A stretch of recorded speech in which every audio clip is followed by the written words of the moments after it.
Hello, citizens of Tyria. Sir Callum here, Along with Sir Matt. and today we're giving our review and final impressions of Guild Wars 2, judging it by the very last beta weekend. So we're going to cover a variety of topics in this review slash final impressions video, ranging from the questing system to the combat and other various things. In the description, in case it's a certain thing, specific thing that you want to see, I'll provide at what time each section starts, so you can easily pinpoint which bit you want to see.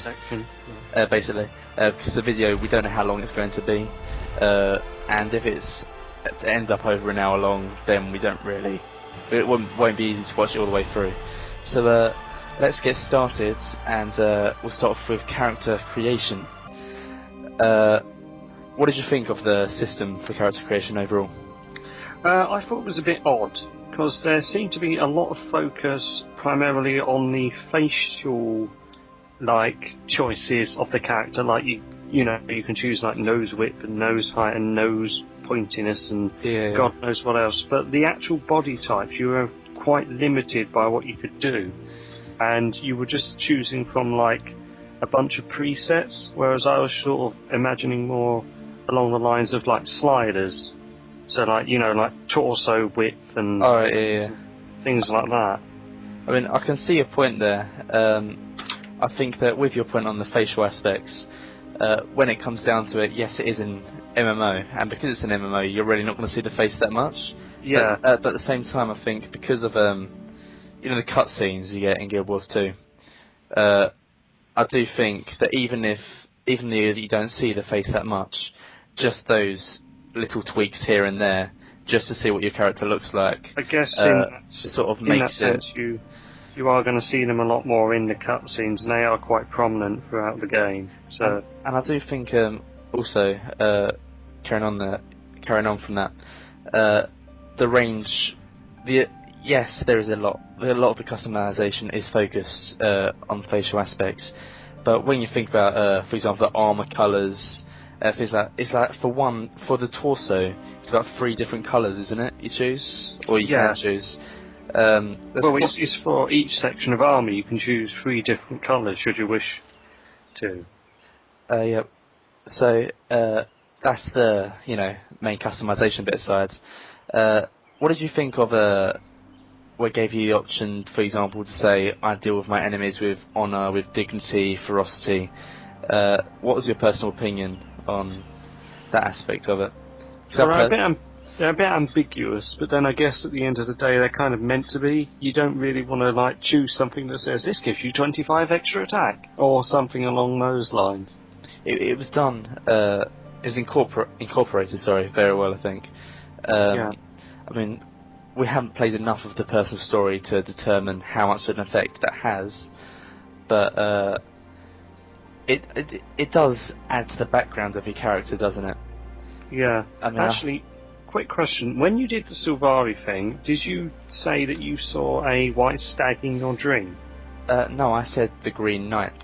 But you still end up doing the white stag quest then? No. We'll get onto that a bit later, but quite simply, so you've got your own personal storyline, and you follow that, but you can also join in with your friend's personal storyline. Okay. So with you, even though I've chosen the Green Knight path, I could still join you with your quest and help you out with that. Okay. I mean, you don't get the rewards from that quest, but you still get experience, things like that. Yeah. And as you pull that up, I have to say that I thought that the quest would only slightly differ depending on those aspects, of whether you chose the White Stag or the Green Knight, for example. But they actually differ quite a lot when you think about it. I mean, I'm not sure how far you did get in the personal story with it. Well, as far as I'm aware, I reached the end of the White Stag's part of that story, which you helped me with when we basically broke into the place and helped the stag escape. And then trolled you by not telling you how to do a moose. Yeah, but now I'm not sure what any of the others were, so I don't know how much that differs. But since you've done the Green Man one. I was wondering if you could tell me if that is any different, if it is completely... I don't know whether it's different afterwards, but certainly for the period in which you're doing that pop quest review of White Stag or Green Knight, which is quite a significant period when you think about it. It's not literally the same quest rehashed, a White Stag here instead of a Green Knight. It's literally a complete different branch of quests, which is quite good, I think. So then we're moving on then to the personal story. And we essentially just covered that, didn't we? Yeah, very what we do basically. Welcome. But there's one thing that I do want to bring up about it. Have you played any other MMOs apart from Guild Wars 2? They won't deal with Sylvana directly.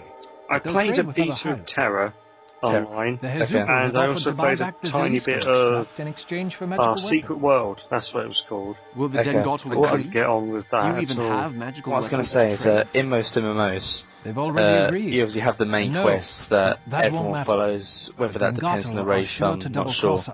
It depends what MMO you play, I guess.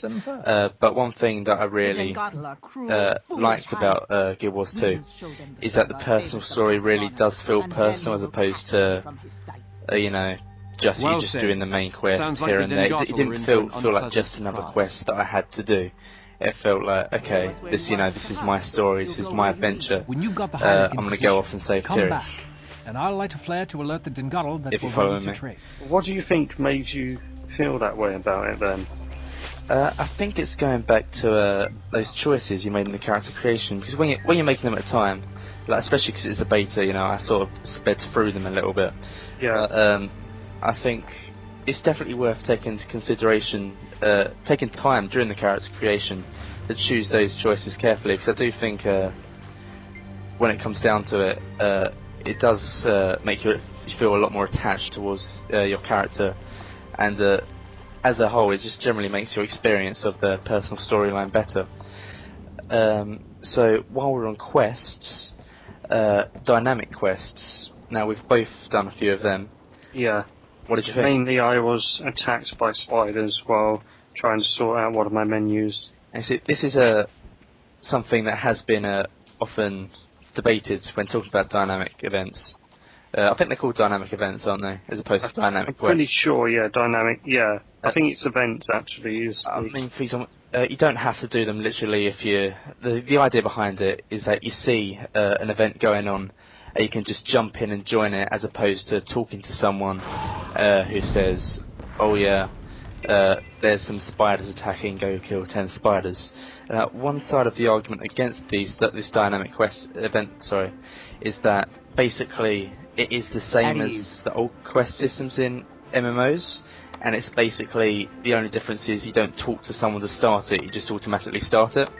Yeah. Because at the end of the day, there are different ways that you can do these quests, but at the end of the day, there's a bar, and once it's filled up, you've done that quest.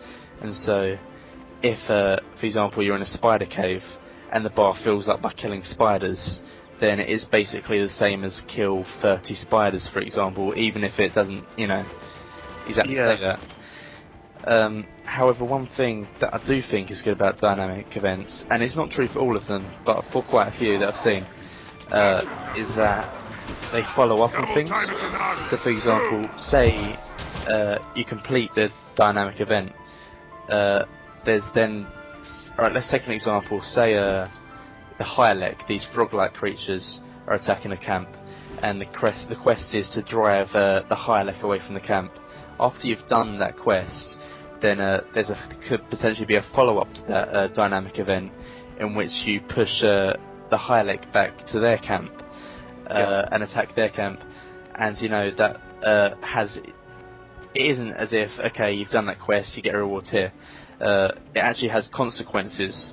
It gives the whole world a lot more flow and feel as if everything is actually interconnected, as opposed to just like you're just going out and killing 30 bears and then all of there's another 30 bears for someone else to kill.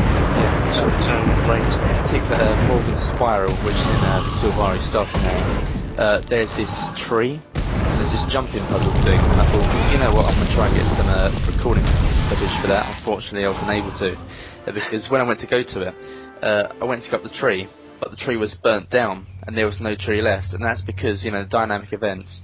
The dynamic event was that you had to drive off the undead hordes from the tree, and basically, no one managed to repel them, and so as a consequence, the tree was destroyed, and it temporarily cuts off that part of the game. And so it could be argued that, you know, that's bad, that's denying you content, but I think it's good to see that even if you're not there, you know, Tyria lives and breathes on without you. You know, you don't have to be there, sort of, the world doesn't revolve around you, basically. Okay, do you want to move on to combat, or have you got anything to add on the question system? Not really, not that I can think of. I did quite like the heart quests, though.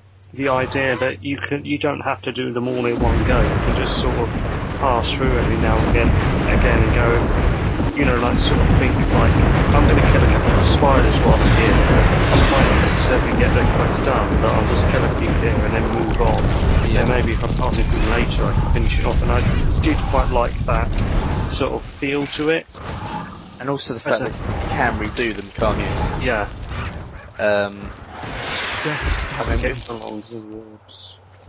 I presume that dynamic quests get more varied as the game progresses, but we've only played, you know... we played first... Did you play in the first beta weekend as well? As well as the third? I think so. You did? I think I did, yeah. Okay. I think I played in all of them, but... I mean, the last two or so, I haven't had a lot of chance to actually sit down and play them. Alright, okay. So, did you want... Right, let's move on to combat. And, you know... the first thing I think I should mention about combat is the combat triangle sort of been revamped, hasn't it? Whereas originally it was a DPS, tank, healer. It's now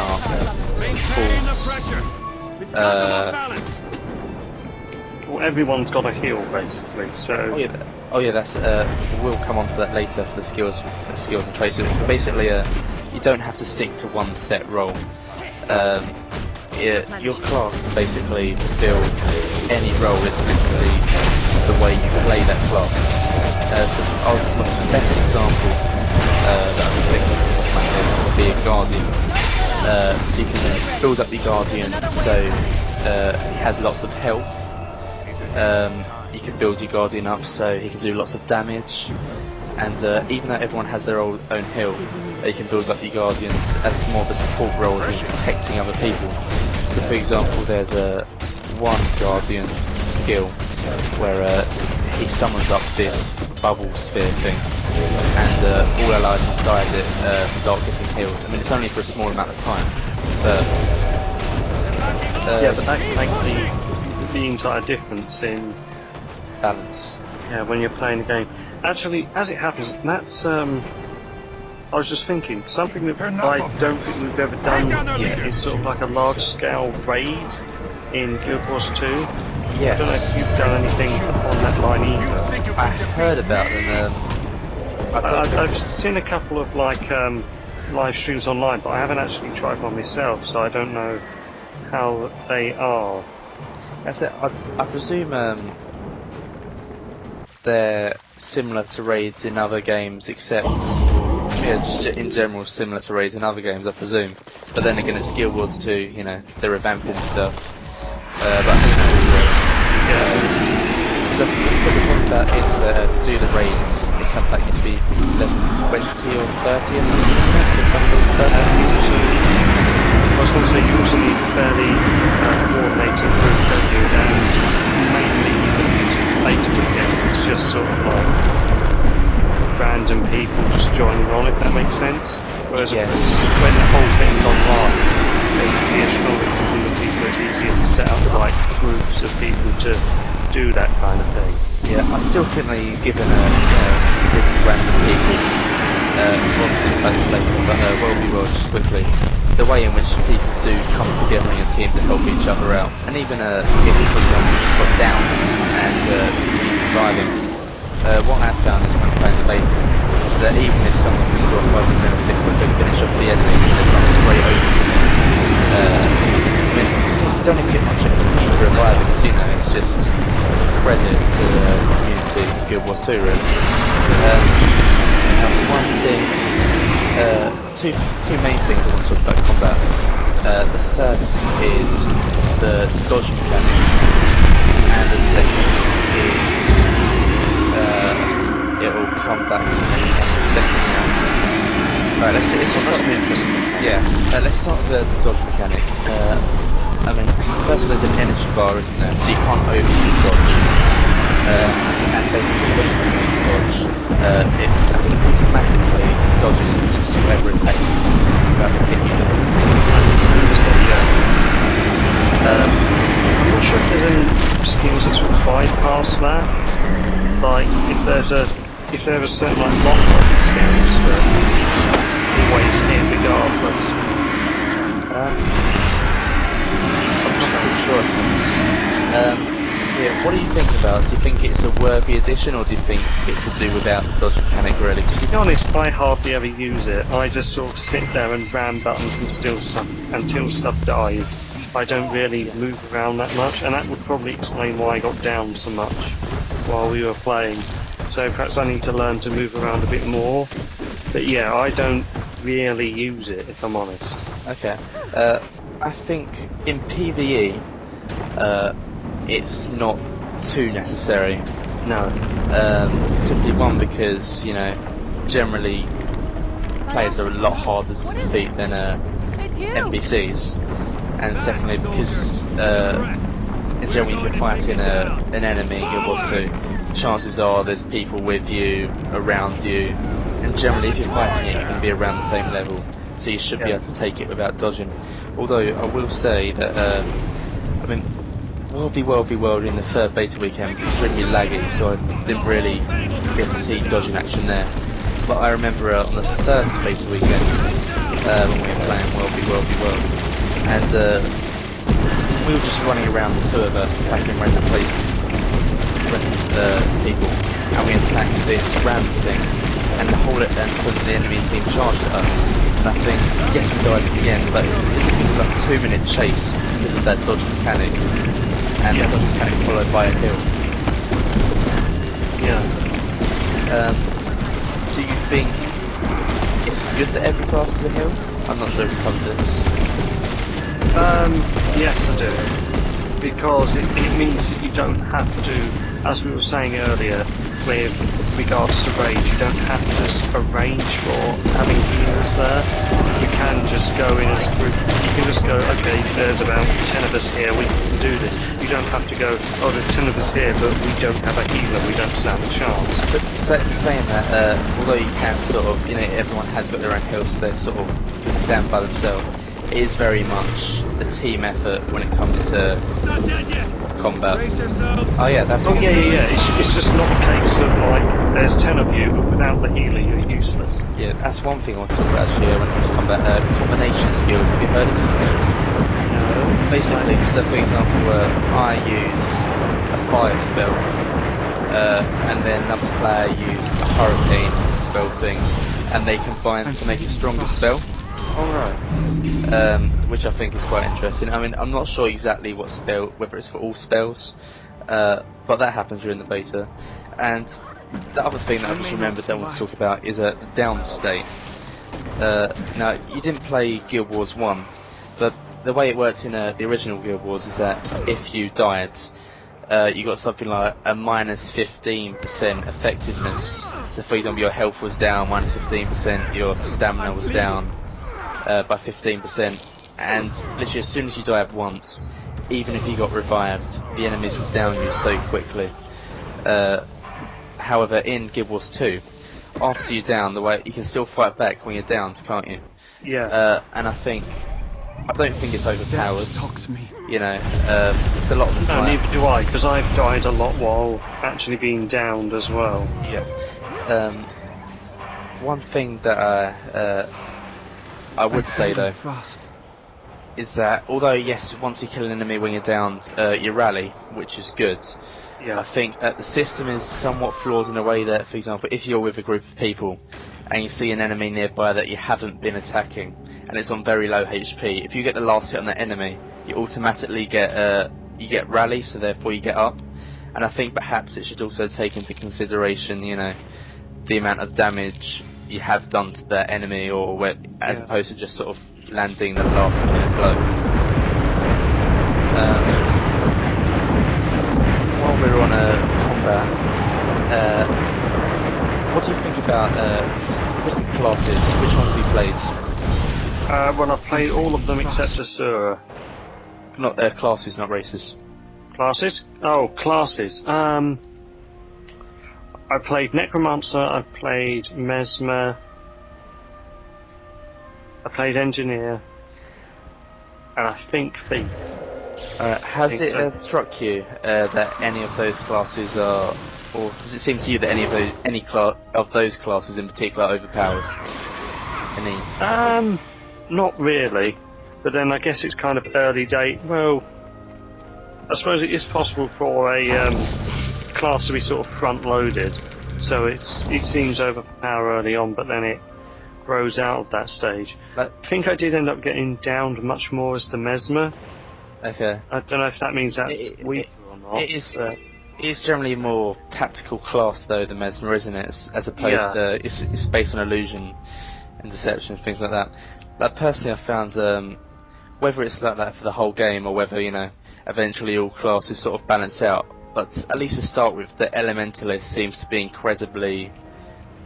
It can do lots and lots of damage. It can do a lot of things, yeah. Like, I remember we were doing your stag personal quest, weren't we? And you was going through, and the amount of damage I could do with just, you know, fire spells. I didn't even really have to change attributes to other spells. It just sort of. Well, no, because the Elementalist is quite lucky in that it has a lot of AOE skills. So, like what we were doing with mine when I died, the Mesmer can only really focus one person at a time, whereas you can just go Firestorm and just kill about 4 things in one go, which is essentially what you ended up doing in the end. Yeah. And what else was I going to say? Also, I'm looking at my notes here, and then realised just how incredibly bad handwriting I have. While we're talking about that, did you want to talk about skills and attributes? Is that cool by you? Yes, but I don't know where to start. Right, are you referring to the fact that you can unlock skills and sort of like... Well, we'll start with the basics. So as you level up, you get skill points.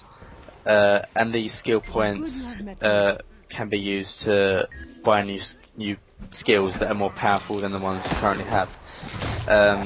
So there's 2 ways in which you can get these skill points. You either get them when you level up. You might be able to get them as quest rewards, can't you? Maybe? Possibly. Yeah. And also, you can get them by doing skill challenges. And I think I have a video of one of them, so I'll put that in the video here. But I could be wrong. And the other type of point is called a trait point. And a trait you unlock at level 10, and that sort of allows you to specialise. So for example, with the Elementalist, you can use fire spells, water spells, lightning spells, earth spells, and so you can decide which of them you want to specialise in, or whether you want to balance your trait points out along them all. And you can also use become an arcane Elementalist thanks to the trait points. But quickly though, since I skimmed over, sorry, was you going to say something? No. I was just showing interest. Okay. Yeah. I won't do that anymore. Then fine. No, it's fine. One thing that I should have said quickly to clear it up. Attributes, I haven't really explained it. So attributes, I'm not sure how they work for other classes, but at least for the Elementalist, so using the function keys F1, F2, F3, F4, that allows you access to a different set of spells. So for example, you automatically start on F1, which for me was fire spells. But then at any time, I could press F2, and that would switch me to water spells. So it allows you to vary it up a bit. And the other thing I'll mention is that when you first start out, you start with your default skill, don't you? Yeah. And then when you're at a high enough level, you have the opportunity to unlock a next skill. You don't have to pay anything for it, but you have to sort of kill enough enemies with that attribute to. Do you know what I mean? Do you know what I'm talking about, Matt? Can you explain it better? You know, for example, how you don't automatically get the next skill as you level up. It's sort of it's like 0, starts at 0%, and as you kill enemies, it gradually gets higher. Oh yes, yeah. You have to sort of unlock the skill by gaining experience, in a sense, and that happens every time that you change. That happens for the first 3 skills that you get, and then you need to every time you change out to a different type of weapon. So say you're using a melee weapon and you turn to a ranged weapon like a pistol, you'd have to unlock both of those extra skills again. But then the skills that you unlock from the attributes menu, you don't actually have to unlock those, do you? Because I know that I unlocked the vine attack, and I can't remember having to wait for that to unlock. I simply just used the point to unlock it and then whip it. Oh yeah. We'll get on to that quickly because that's sort of different part of the skill set. So to outline what exactly the skills are. So you've got, how many slots it is? 5, 6. I believe it's 10 slots. 10 slots. Yeah. So you've got 5 just basically the skills you unlock as you gain experience. You've then got a healing spell. You then have 3 utility skills, which can range from a variety of things. For my Silvari Elementalist, for example, one of my utility skills was a firestorm, and another one allowed me to summon a vine that entrapped someone so they couldn't move. And the last skill is an elite skill, which you don't unlock until level 30. And for example, an elite skill would be the Asura, you know, golems. Yeah. That's an elite skill for the Asura. It's like summon. Basically, you summon it and they come in, so you get the golem players, the golem. For the Char, one of them is the Char Zuka. Oh yes, I remember now. Apparently, that's not actually that powerful. It's just fun to watch, but you know, I haven't used it, so I can't really say. And one thing that I did find interesting about the skills is that, you know, you have, as you gain experience, you unlock more skills. Well, basically 5 anyway. For a quest, I got a new staff, so I started to equip the staff, and that opened up a completely different skill set that I had to unlock them all again. Yeah. Do you know anything about that? Is it, you know... Well, that can be a bit irritating, can't it? But then again, I guess it kind of forces you to restrict yourself and specialise in one type of weapon. Because obviously, if you change out to a different type of weapon, it means that you've got to unlock the entire thing again. Yeah. So I'm not really sure if that's a good idea or not. But mind you, I guess if you're switching out early on in the game, you can essentially unlock all the things quite early. And then when you get to the later stage and you go, I picked up this really powerful gun, for example. You're not stuck with the basic skill. Well, we hope not anyway. Is there anything else you want to add on skills and traits? Not that I can think of at this current time. Okay. So, I'm Batman. Sorry.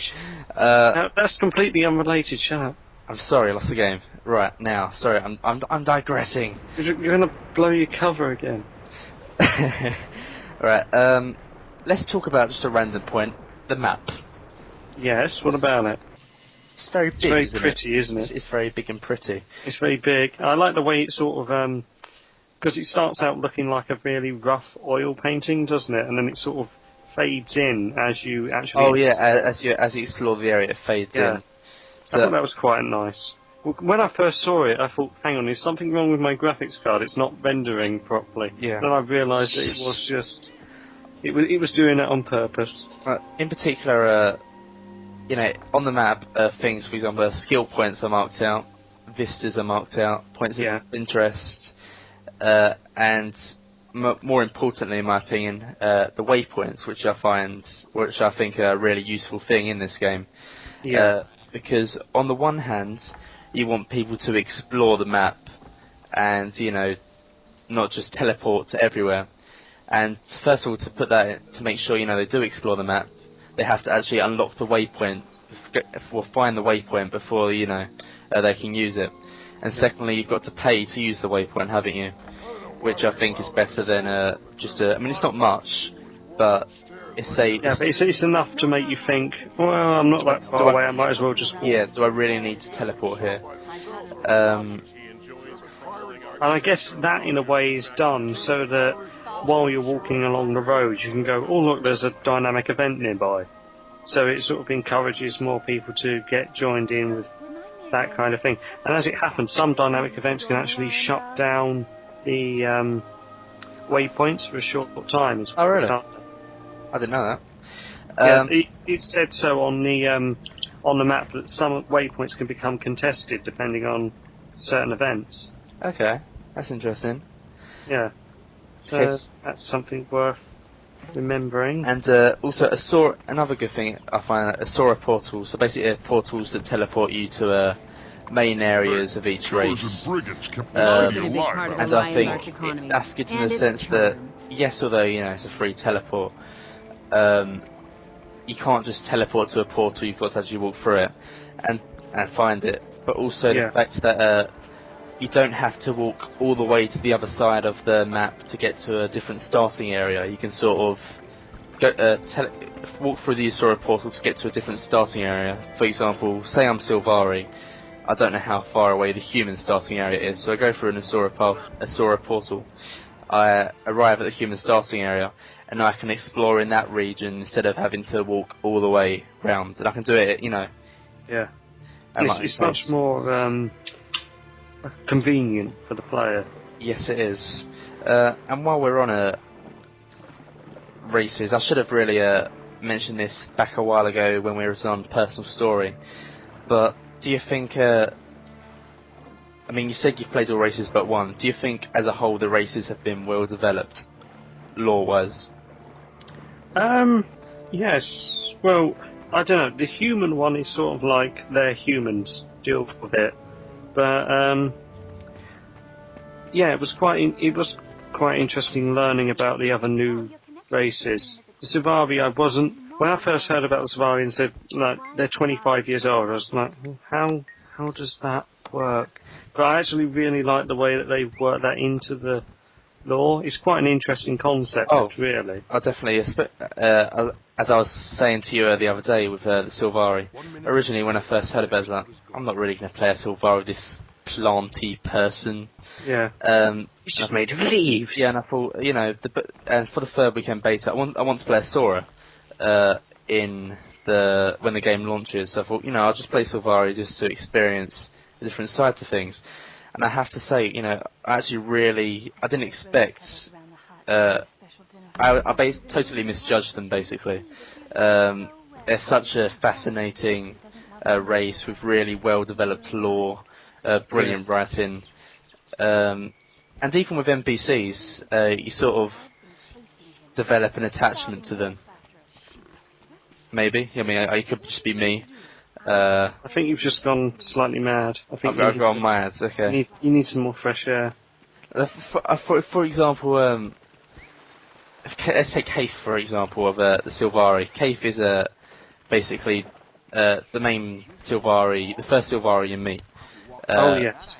And I think that, for example, if something were to happen to Kaif, you wouldn't cry at your computer. Well, I hope you wouldn't. No offence if you do. Why? Why? But I think I was going to propose. Whereas some quests, for example, will say, oh yeah, let's go avenge this character, you'll be like, okay, fine, I'll just go for the rewards. If, for example, Kaif was killed and you were to avenge her, I think you'd be doing it for her as opposed to just for the reward. Yeah, I think the development is quite good. The character development is quite good compared to some of the other MMOs that I've seen. And it does link back into the whole personal story thing again. You're sort of like, as with Cave, this person is part of my personal story, therefore she's important to me as the player. Yeah, and that, and not only is that helped by the good writing, but also the fantastic voice acting that goes alongside it, that truly immerses you in Tyria. And also the soundtrack is great too. It's composed by Jeremy Soule, I think, who writes the Elder Scrolls themes. Someone's done their research. I read it a month or two back. But I'll pretend, it's actually a YouTube comment, I think, but Well done. Moving swiftly on. So now we completely missed something, which is sort of, something everyone might want to know about, PvP. Ah, yes. So to start with, we're going to leave the best one till last, so we're going to talk about normal PvP first. I mean, you haven't experienced it. No, I haven't. So I'm completely at your mercy. I don't know what it is like. So I've got some footage here. I have to apologise. My computer isn't that great, so it is a little bit laggy. But to be honest, the whole beta weekend was quite laggy PvP-wise, wasn't it? So hopefully it isn't just that. Normal PvP. Well, personally, I've never been a great PvP player, but so basically, you go to this place called Heart of the Mrs. WvWvW, isn't it? Basically, you go to this place, and from there you can sign up to join a PvP game. It's 16 players within a game, 2 teams of 8, and basically it's free reign. Kill each other in the arena.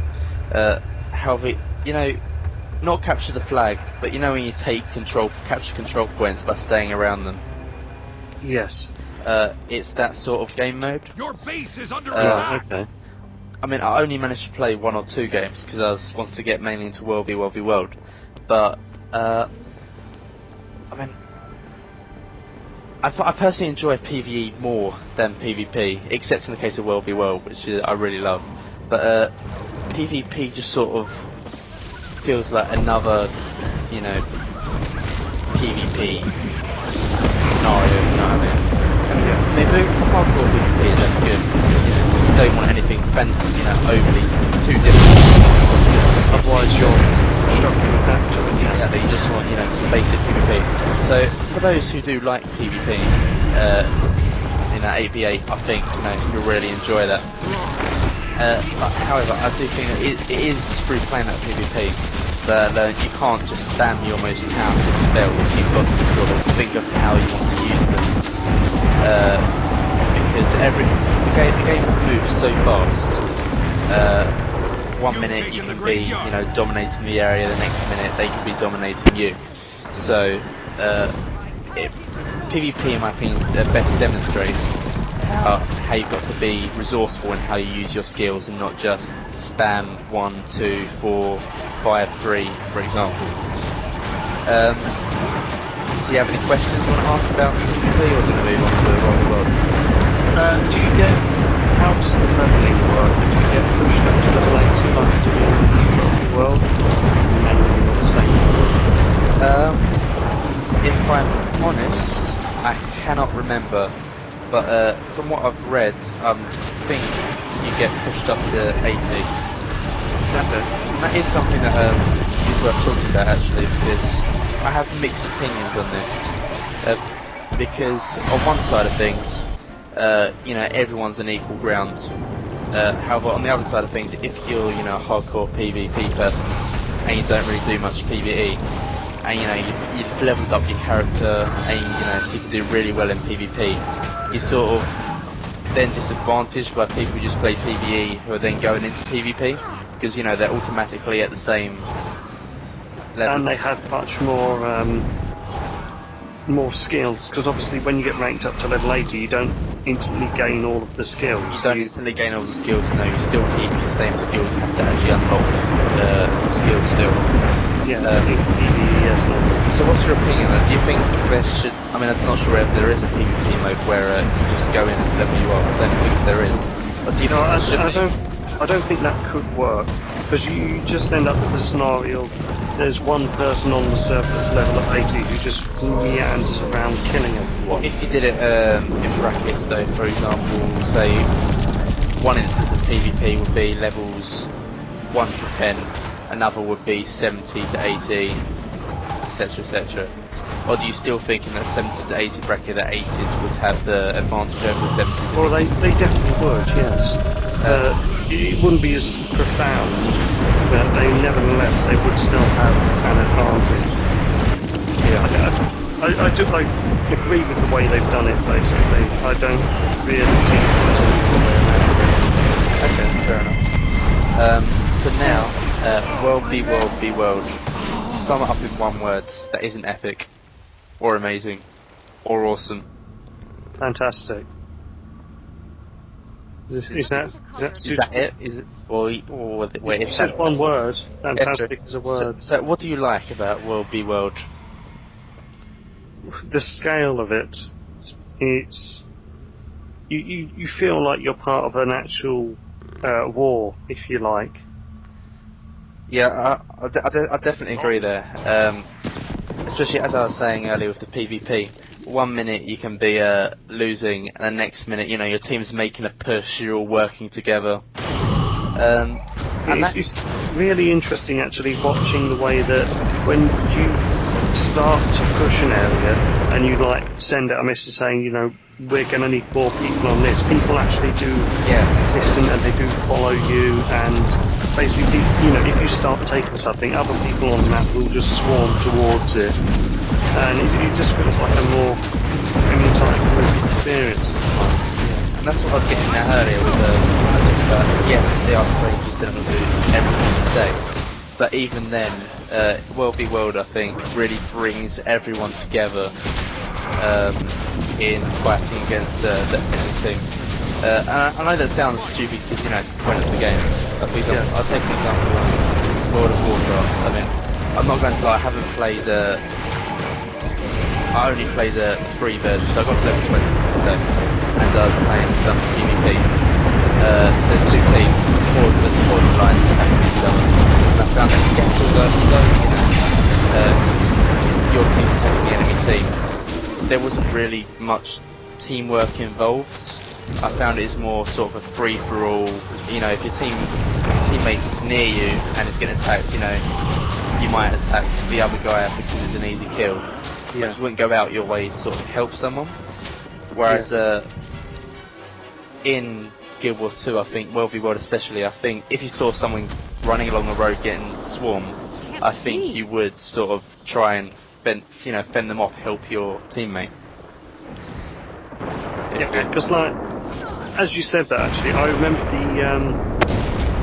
the one where we were taking a small mill to the south, and there was that one Asura that turned up to try. Oh yeah. I don't remember what his name was now. It was something like Higgs or...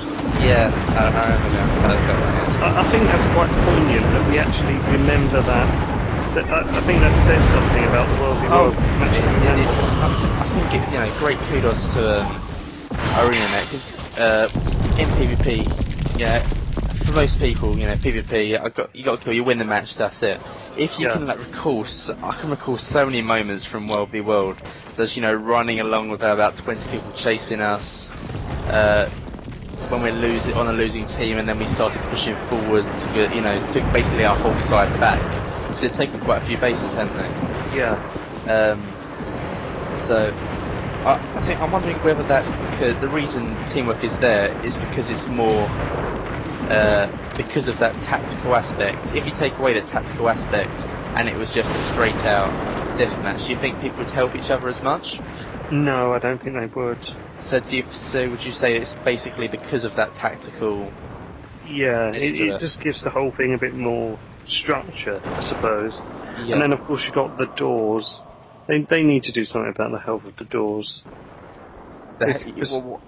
I mean, the doors to like towers and forts and things. They're basically a lag fest because you get entire teams of people just sitting there watching the bar very slowly move down. I agree that it's a lag fest, but my opinion totally contrasts with yours about you think they should lower the door health, don't you? But I think because it's such like a big scale, I think you need to have that higher health to sort of keep the game going. Otherwise, for example, say it was just say they halved the health. I think it would be too easy to take a fortress if they just lowered the health of the door like that. Yeah, I guess it is a point, but it's just sort of like it swings and roundabouts, isn't it? Yeah. But overall, you'd say. Actually, no, quickly, I am going to say. I'm just hoping that they do get the service to the point where you can actually watch the door being attacked properly, as opposed to watching the slideshow of the door being. That's like I remember when I was downed in the beta, and then he's like, "Come reviving." I was like, "Really?" It's like it lagged so much, and I think that there are so many positives about this game, but I think hopefully it will be fixed by a launch. At least there's another way to see now, if there's one thing that I dislike about so it's the general server lag of WvWvW.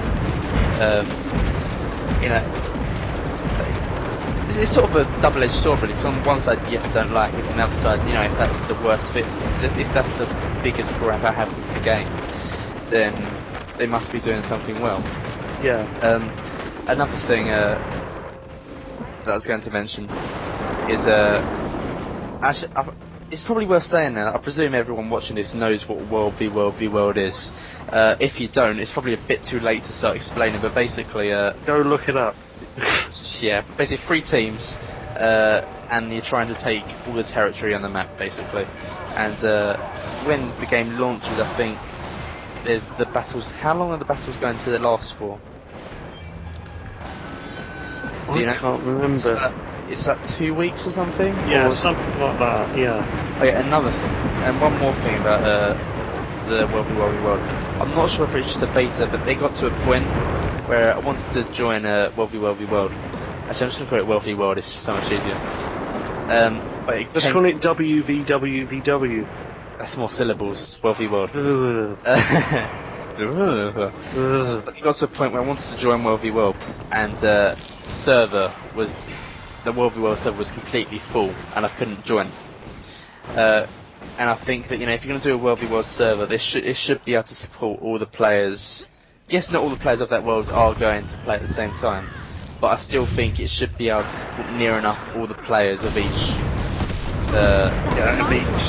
Server, and before wrapping up WvWvW, and I think it also encourages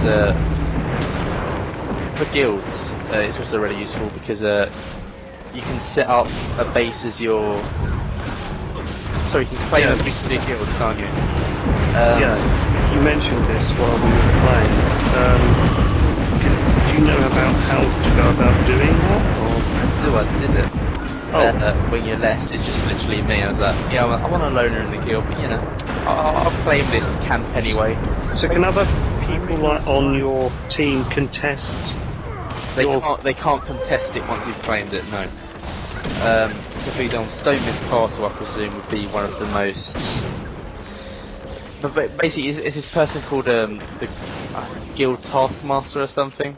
Yeah. You talk to them, and they say, "Do you want to claim this place for your guild?" You say, "If you want to, yes." And you get benefits for claiming a fortress or camp for your guild. However, you can only claim one place at a time, so you can't claim every fortress on the map. You've got, what kind of benefits do you get then? I'm not too sure, if I'm honest. Okay. However, when I was looking on the guild tab, and it'd probably be a good place to move on to after this actually. In the guild tab, basically, there's this thing you can buy with the guild funds if it's a high enough level guild, and it gives you extra PvP benefits. Okay. So it's actually really beneficial to be in the guild because you get PvE benefits, stuff like that. So overall, describing your experience with WvWvW. Would you say how do you think it's the best part of the game? I think it's a bit. I probably would say it's the most enjoyable part of the game, if I'm honest. That's not to say that the versus environment is not enjoyable in any sense, but it is the thing that's sort of like It's quite the most original I've seen so far from MMOs, and it's just the most enjoyable part, in my opinion. Okay. So since we brought it up, we might as well move on to guilds. Just checking my piece of paper a bit here. Yes, it turns out guilds are involved in Guild Wars. Yes, guilds are involved in Guild Wars. It costs 1 silver to form a guild. You can't preserve guild names for, until, the launch date, and by that I mean, the head start access for launch date. So it's literally first come, first served names. To invite someone, literally right click the name, invite them. And some people think, why do I want to join? Why should I join a guild? Why can't I just play it solo? I mean, you don't have to join a guild. You can play it solo. But I think that from being in guilds in other online role-playing games, you meet a lot of new people, and sometimes even though it's how the Yogscast met. Well, there we go. There you are. No, there's something new every day. And there's second thing new every day. I'm rambling. Anyway. Where was I? You distracted me. What was I saying? You can meet people in guilds. Yes, you can meet people in guilds, surprisingly. And although, you're sure to meet other people, become your friends in-game, guilds are a really good place to start socialising with other players. And, it's not as if you get lots of different types of guild as well. So, for example, you have some, just general all-round guilds, social guilds. Then comes in, you've got PvP guilds if you're really into PvP. That do PvP a lot of the time. You have just PvE guilds. You have role-playing guilds if you want to role-play your way through Terria. And as well as the socialising aspect, the enjoyment of being part of something. As I said earlier, you've got the benefits, not only PvP benefits, but you can get a guild bank, a guild cave, which I presume is the base. A guild cave. A guild cave. Quickly to the guild cave. Yeah, okay, fair enough. Stop being sidetracked. Sorry. You started it. I did, but... Oh yeah, just a quick sidetrack. I don't know why. Fawlty Towers. How is this related in any way? You'd be surprised. Okay. Right. Have you ever watched it before? You can get a guild Fawlty Towers? Well, you can kill your guild. Kill the guild. Call your guild Fawlty Towers. So basically, there's this one scene where there's Germans and Basil Fawlty. He has a head concussion, and you still there? Yes. Alright. And so basically he's saying, whatever you do, don't mention the war. And he keeps on accidentally mentioning the war about Hitler and everything about that. And so they start shouting at him, saying that he made the woman cry. And then they say, you started this, and he goes, no, you started this, you invaded Poland. And I just thought I'd share that moment with you all. I thought it was quite funny at the time, but I think I just killed the joke. Anyways, getting back. Where were we? Guilds. Is there anything else? Apparently you can't have a guild in Germany because of Poland. Is that what we were saying? No, I just sidetracked. I like sidetracking. It's what I do. So what was done so well so far. I've done so well so far. I'm sorry. This was actually informative to a point. It was informative to a point. Now, right, what was I saying? What was I saying about guilds? So, guild banks, A guild cave. You can have a guild cave. A guild cave. Yes. But honestly, just generally, the best thing about guilds, in my opinion, is the whole social experience of it all. You meet new people, and funny enough, it's a key part of Guild Wars. So I just thought I'd bring guilds up, very quickly there. Oh yeah, and also you can. I'm not sure exactly how you get your guild to a higher level at this moment in time, because I haven't really looked that much into it. You couldn't really in the beta, but you can also do research into things for the guild, and basically you'll see this stuff in the video. Feel free to pause it and read the icons. If you have any questions, just post them in the comments. Just say that now. So anything else you want to add on guilds?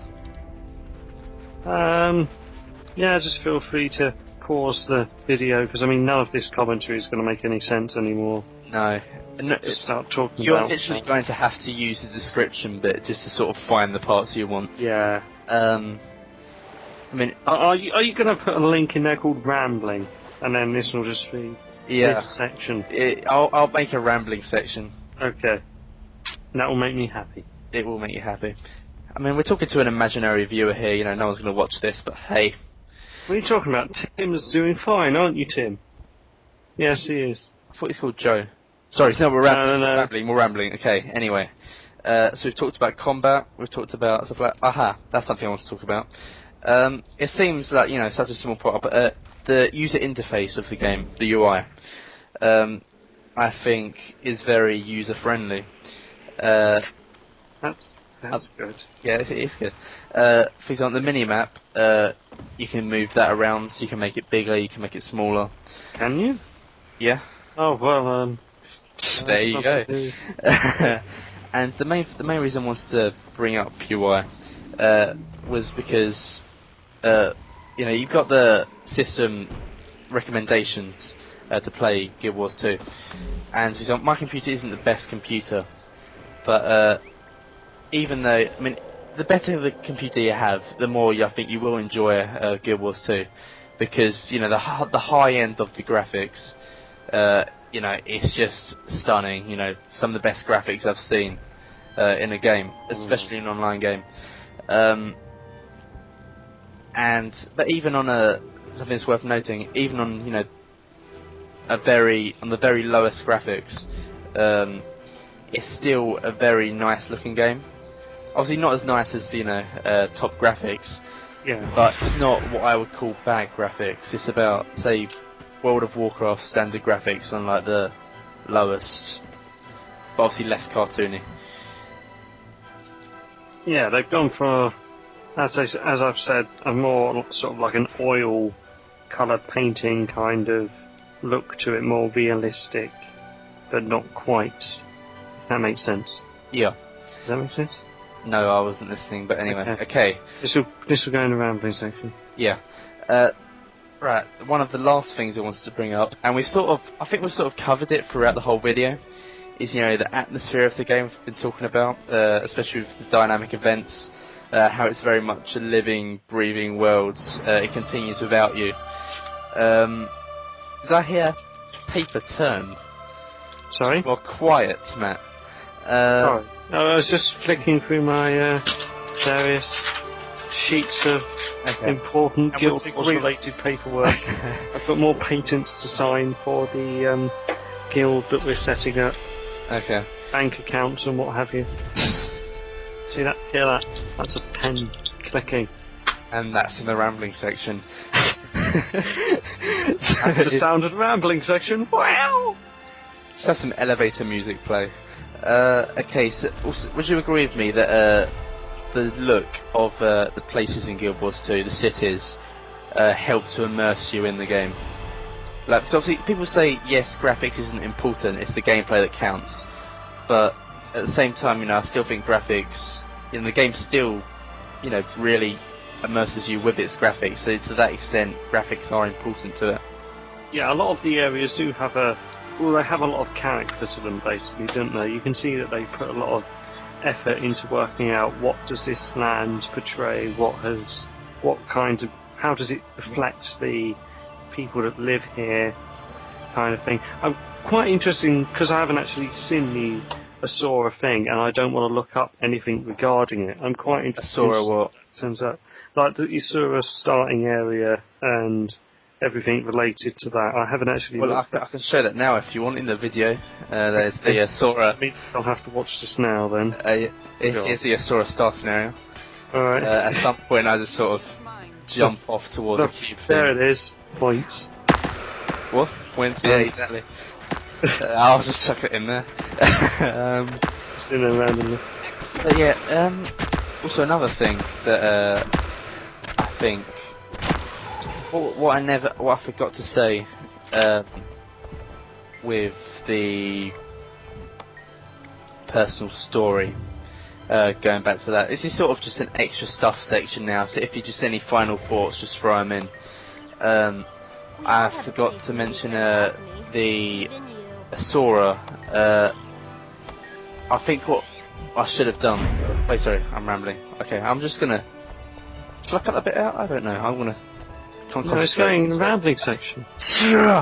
Basically, to help demonstrate how much of an effect the options you make in character creation make basically. I'm just going to shove an Asura starting cutscene here because I didn't really listen to it. I just sort of quickly made an Asura, and I'm just going to just to show you the extent of what your character creation sort of means to the character. So I think I'll just leave that there for 2 minutes. I am Asura. I personify genius. My ancestors were driven from the heart of the earth, forced to live in this bright, wide world. Of course, we've excelled. We exceed expectations in everything we do.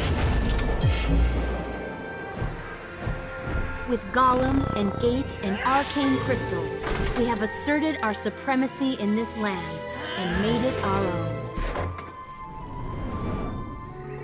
We will not move another inch. Not for dragons, not for anyone.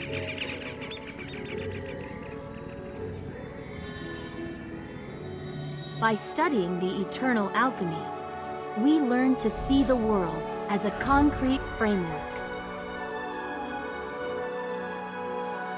I believe that a steadfast structure requires a firm foundation. I belong to the College of Statics. I surround myself with individuals I respect and who respect me. Collaboration induces excellence.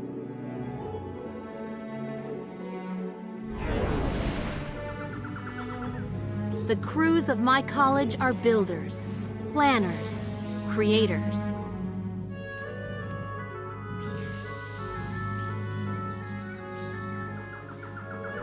I've just been informed that defective golems, not mine of course, are causing havoc out in the jungle. Whatever the imbeciles outside the city have broken, I'll fix, and make my name doing so. In time, I will construct the edifice of a better world, a world devoid of chaos and destruction. This is my story.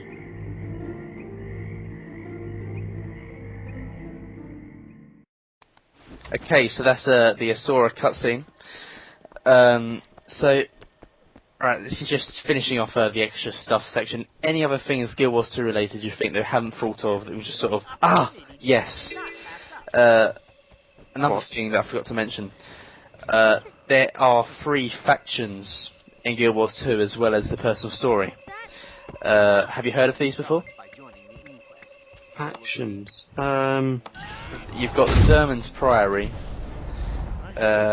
I'll say if I just Google them quickly to sort of check their names. Trust your instincts. I was so prepared. Sign up with the Inquest. I was so prepared up until now, I know.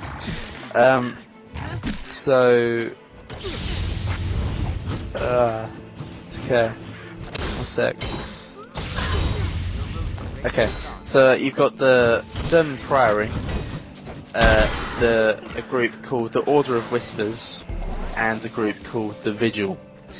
So basically, the German Priory is an order dedicated to protecting knowledge and law, and so basically they want to look to the past for some lost piece of knowledge to save the world from the rise of the dragons.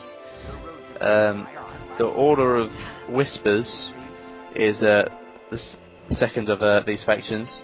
They're a secret order who are based in Alona, which is the setting for Guild Wars Nightfall in the original Guild Wars campaigns. So I'm just quickly scanning this article here. Basically, the Order of Whispers believe that there's no way to physically destroy or negotiate with the Elder Dragons, and so the only way to counter them is to send them back to sleep. Right. And then you've also got Vigil, and the Vigil believe that the only way to defeat the Elder Dragons is to unite the races of Tyria and to face the minions of the Elder Dragons wherever they appear. Vigil sounds very much, what the game promotes, but I think Vigil to me sounds like the sort of the faction everyone would go for. So I'm quite interested in. So that's the reason why quite a lot of people won't. At the same time, yes, true. So what do you think about those factions? Let's do with the personal story. Did you know about them until now?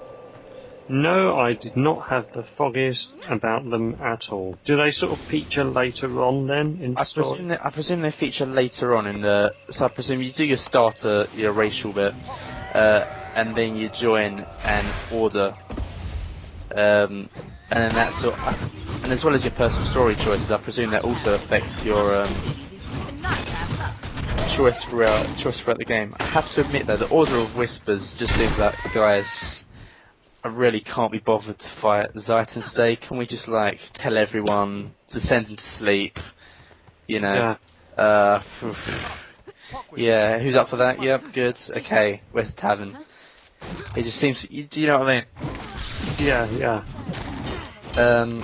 So, any other bits of random info you want to chuck in there?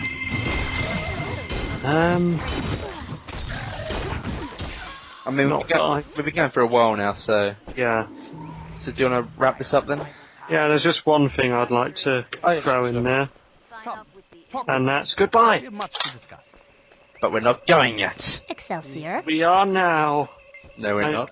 No. Yes. No. Yes, I've got the button here. It says stop on it. And if you look to the screen now, you'll see a rambling annotation.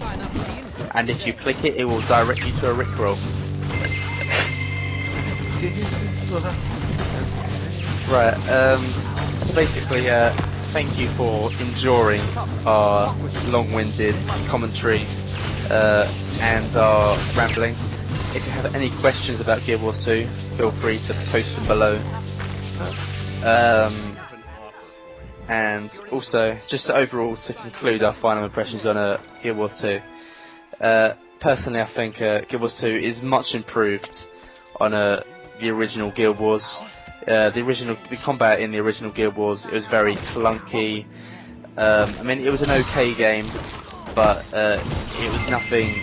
I mean, the vision that ArenaNet had of it was great, but it perhaps wasn't executed as well as it could have been. However, Guild Wars 2 is a massive improvement on what Guild Wars 1 was. It's innovative in the way that it tackles combat with the new combat triangle, and just various other features such as the dynamic quests, the WvWvWs, and anything to add to that, Matt? It's awesome. Being the Matt seal of approval is there. Yep. Right now they're thinking early on about. Okay, so that is another. Thanks again for watching. That's a goodbye from him and a hello from me. See you next time. Bonjour.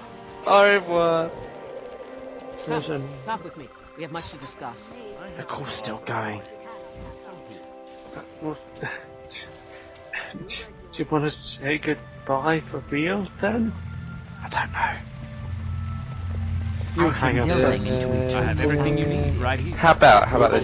We do a rendition of the Guild Wars 2 theme, This is where and then I we'll conduct go. my business. You are in violation of city regulations. The Guild Wars 2 thing? The College My of council Status will hear has about Is this. that what the Guild I Wars have 2 rights. theme is? Why am I I arguing with a can't. golem? Is it Dovahkiin? No. No, Greetings, that's citizen. Skyrim. It's the same guy that writes it. Indeed. I'll cut this bit. I'll cut this bit out, and then basically we'll have the, you know. But I'm just googling quickly. Guild Wars 2 soundtrack main theme.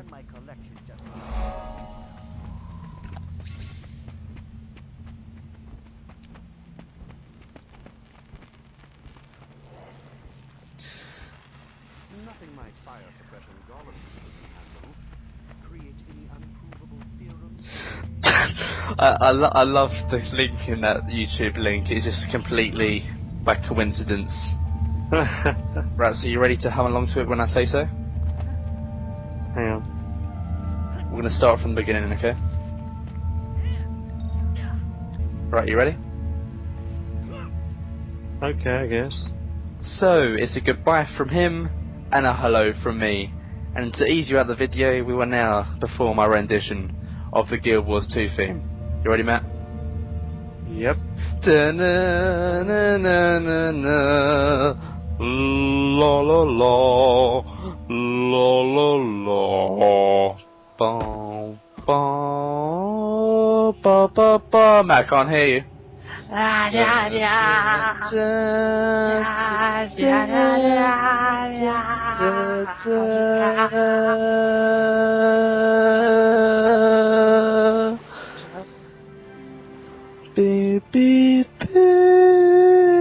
Okay, that's enough of that. Thank you for watching the video.